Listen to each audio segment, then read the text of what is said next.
President Trump doubling down, defending his response to Charlottesville, waiting 48 hours before condemning racism, the KKK, and white supremacists.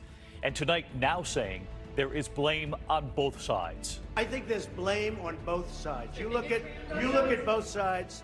I think there's blame on both sides, and I have no doubt about it. The president standing firm, saying both sides should take responsibility. Also tonight, the growing storm threat, the hurricane off the East Coast, the track coming in, and how it will affect the coastline. The horrific discovery today, the invisible danger.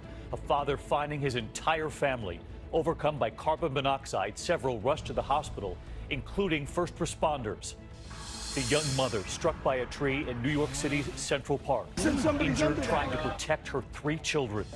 And the former state trooper seen here shooting an unarmed black man during a traffic stop. What he told his victim in court today.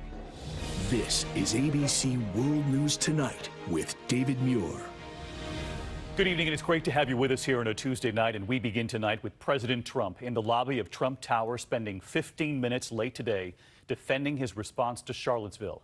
The president facing outrage after taking 48 hours to condemn racism and to call out groups by name, much of that from leaders of his own party. Tonight, President Trump said he needed all of the facts before delivering his response, and he went on to say that there is blame on both sides, that there were fine people on both sides, in his words, adding the initial protesters did have a permit. ABC's Mary Bruce was there for it all. She leads us off tonight. President Trump today defiant and doubling down, defending his decision to wait 48 hours after the hate-fueled violence in Charlottesville to call out the white supremacists by name. Why did you wait so long? I didn't wait long. I didn't wait long. I didn't wait long. I wanted to make sure, unlike most politicians, that what I said was correct, not make a quick statement. The statement I made on Saturday, the first statement, was a fine statement. But you don't make statements that direct unless you know the fact. It takes a little while to get the facts. You still don't know the facts. And it's a very, very important process to me. And it's a very important statement. As I said on, remember this, Saturday, we condemn in the strongest possible terms this egregious display of hatred, bigotry, and violence. It has no place in America. And then I went on from there. With the backlash growing, the president did not address the fact that the First Lady, his daughter Ivanka Trump, and the Vice President all condemned the racism before he did. So making the statement when I made it was excellent. In fact, the young woman, who I hear is a fantastic young woman, her mother wrote me and said through, I guess, Twitter, social media, the nicest things, and I very much appreciated that. But the fallout has been swift. At least 5 members of the president's Manufacturing Council, several top CEOs, all leaving. For them, the cost of doing business with the Trump administration now seeming to outweigh the benefits. The CEO of Walmart said you missed a critical opportunity to help bring the country together. Did you? Not at all. I think the country, look, you take a look. I've created over 1 million jobs since I'm president. The country is booming. The stock market is setting records. The president insisting he was right to wait to respond until he had the full story. There was no way of making a correct statement that early. I had to see the facts, unlike a lot of reporters. Unlike a lot of reporters. Mr. President, I didn't know David Duke was there. I wanted to see the facts. And the facts, as they started coming out, were very well stated. In fact, everybody said his statement was beautiful. If he would have made it sooner, that would have been good. I couldn't have made it sooner because I didn't know all of the facts. Frankly, people still don't know all of the facts. 3 days after white supremacists marched in the streets, the president is now back to square one, again blaming all sides. The president now labeling the counter-protesters the alt-left and saying they deserve blame too. What about the alt-left that came charging at the, as you say, the alt-right? Do they have any semblance of guilt? Let me ask you this. What about the fact they came charging with clubs in their hands, swinging clubs? Do they have any problem? I think they do. So, you know, as far as I'm concerned, that was a horrible, horrible day. Wait a minute. I'm not finished. I'm not finished, fake news. That was a horrible day. I will tell you something. I watched those very closely, much more closely than you people watched it. And you have, you had a group on one side that was bad, and you had a group on the other side that was also very violent. And nobody wants to say that. And what about that initial group that took to the streets on Friday night? The president defended some of them, too. I've condemned neo-Nazis. I've condemned many different groups, but not all of those people were neo-Nazis, believe me. Not all of those people were white supremacists by any stretch. Those people were also there because they wanted to protest the taking down of a statue, Robert E. Lee. So I asked the president, is he putting the and you take a look at some of the groups in and the you same see, category as you the know white it if you were honest. supremacists? Are you putting what you're calling the alt-left and white supremacists on the same moral plane? I'm not putting anybody on a moral plane. What I'm saying is this. You had a group on one side and you had a group on the other, and they came at each other with clubs, and it was vicious, and it was horrible, and it was a horrible thing to watch. But there is another side.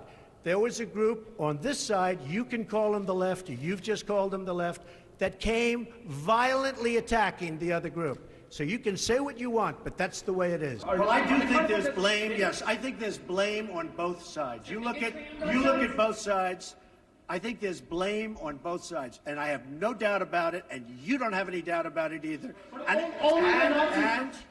And if you reported it accurately, you would say. The president standing firm by his response and his leadership. Excuse me. They didn't put themselves down as you, and you had some very bad people in that group. But you also had people that were very fine people on both sides. And Mary Bruce with us from outside Trump Tower tonight. And Mary, the president made it clear he believes there is blame on both sides here. The reaction is pouring in tonight. The Republican Speaker of the House saying there can be no moral ambiguity. David, the Speaker of the House is usually one of the president's top defenders, but he just tweeted, "We must be clear, white supremacy is repulsive. This bigotry is counter to all this country stands for. There can be no moral ambiguity." And on the other side of the aisle, Democrat Chris Murphy tweeting, "Just stopped on a roadside to read POTUS remarks. I nearly threw up." An American president offering a defense of white supremacists. My God. David. Mary Bruce leading us off live in New York City tonight. Mary, thank you. Meanwhile, did the White House know this was coming today? The White House Chief of Staff, John Kelly, was off to the side during the news conference there in Trump Tower, photographed by the New York Times. I want to bring in ABC senior White House correspondent Cecilia Vega. Cecilia, what are you learning from your White House sources tonight? Were they ready for this today? Oh, David, not at all. The people that I'm talking to, among them, there is a complete sense of surprise inside this White House. Surprise, even frankly, that the president took questions today. That wasn't supposed to happen. You saw that picture of John Kelly there, the new chief of staff, inside Trump Tower, sort of just looking down at the ground as the president was speaking. But I've got to tell you, for some that are surprised by what happened there today, David, we're also hearing from one other aide who said, "Let Trump be Trump." Cecilia, the president was also asked about Chief Strategist Steve Bannon and his future. The president saying he never spoke to Bannon about how to respond to Charlottesville and about his future. Here's what the president said. I like Mr. Bannon. He's a friend of mine. But Mr. Bannon came on very late. You know that. I went through 17 senators, governors, and I won all the primaries. Mr. Bannon came on very much later than that. And I like him. He's a good man. He is not a racist, I can tell you that. He's a good person. He actually gets a very unfair press in that regard. But we'll see what happens with Mr. Bannon. But he's a good person, and I think the press treats him, frankly, very unfairly. Cecilia, the president making no promises about Steve Bannon's future. Yeah, and he was asked the question of whether he has complete confidence in his controversial chief strategist, and you could hear the president there. He didn't actually answer the question. The president, we know, has grown frustrated with Steve Bannon in recent weeks. Steve Bannon has openly battled with aides, other aides here in the West Wing. But, David, as one source tells me, it's only the president's decision as to whether or not Steve Bannon stays or goes at this point. Cecilia Vega with us live tonight as well. Thank you, Cecilia. The president offering a defense for some of the people who descended on Charlottesville, adding they did have a permit. And tonight, the former leader of the KKK, David Duke, liking what he heard. ABC's Eva Pilgrim in Charlottesville.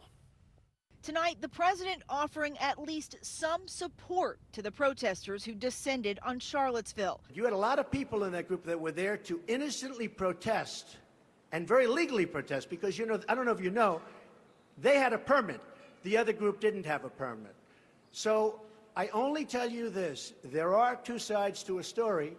I thought what took place was a horrible moment for our country, a horrible moment. The former head of the KKK, David Duke, over the weekend tweeting a warning to the president. I would recommend you take a good look in the mirror and remember, it was white Americans who put you in the presidency, not radical leftists. Tonight, a new tweet from Duke, grateful to the president for his words today.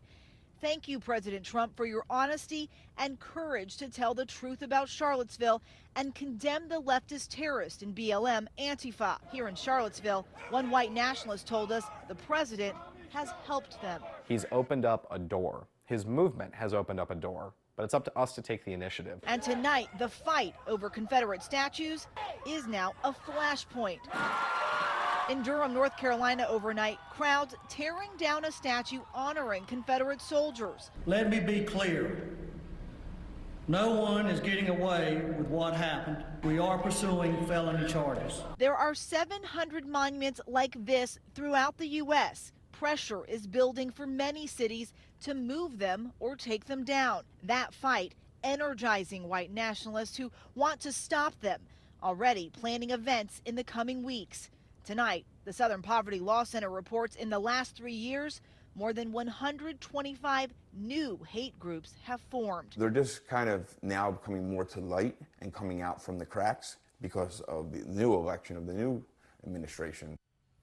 And Eva Pilgrim joins us live again tonight from Charlottesville. And Eva, there are more rallies planned around the country. That's right, David. Cities and schools taking a hard look, balancing public safety and the right to free speech. Texas A&M already canceling a planned white nationalist rally that was supposed to happen in September. David? Eva Pilgrim with us again tonight. Thank you, Eva. Meantime, we also have a major development tonight in the showdown with North Korea, the war of words with Kim Jong-un. President Trump promising fire and fury if the North Koreans made any more threats against the U.S. Then North Korea vowing to draft plans to strike near Guam by mid-August. And today, this new message from Kim saying we will watch stupid American behavior a bit longer and warning against extremely dangerous, reckless actions on the Korean Peninsula. The chairman of the Joint Chiefs of Staff, General Joseph Dunford, talking with our Martha Raddatz, saying the U.S. remains at the ready. What I'd say to Americans today is we have the capability to defend them against the limited attack that North Korea is capable of delivering today. So let's bring in Martha Raddatz from Seoul again tonight. And Martha, that language from North Korea would make it appear they have backed down, at least for now. But the Pentagon knows they are still a major threat. Yes, David, it does appear Kim Jong-un blinked and backed away from what very well could have resulted in a major military conflict. But this does not in any way end the threat from this volatile dictator. We know intelligence believes he is trying to perfect a nuclear weapon that could reach the U.S. And as General Dunford told me, military options must remain on the table. David? Martha Raddatz reporting in from Seoul again tonight. Thank you, Martha. And back here at home into the invisible danger, this time in New Jersey. Nearly a dozen people hospitalized by dangerous levels of carbon monoxide. A father coming home to discover his entire family unconscious. Police and neighbors overcome after rushing inside to help. And here's ABC's Mar Scavocampo. Tonight, 11 people recovering after being trapped inside this New Jersey home, poisoned by a carbon monoxide leak. Officials saying they were discovered moments before it was too late. 5 people unconscious, possible carbon monoxide poisoning. Officials telling ABC News a father came home last night to find his wife, 2 young children, and 2 adult stepchildren in distress. He rushed in to pull them out, 2 Good Samaritans joining the rescue, 3 police officers quickly following suit. But the toxic gas so strong, it made the rescuers sick too. The levels were higher than any normal carbon monoxide incident that you would have. Firefighters breathing through gas masks detecting CO levels 45 times what it usually takes to set off a carbon monoxide detector. David, it's unclear whether or not there were working carbon monoxide detectors inside the home. David? Mara, thank you. Next tonight, here, the big scare right here in New York City Central Park. 39-year-old Ann Goldman was carrying a baby in a baby carrier and pushing 2 more children in a stroller when a tree fell on top of them. Good Samaritans and first responders rushing to free them. The mother suffering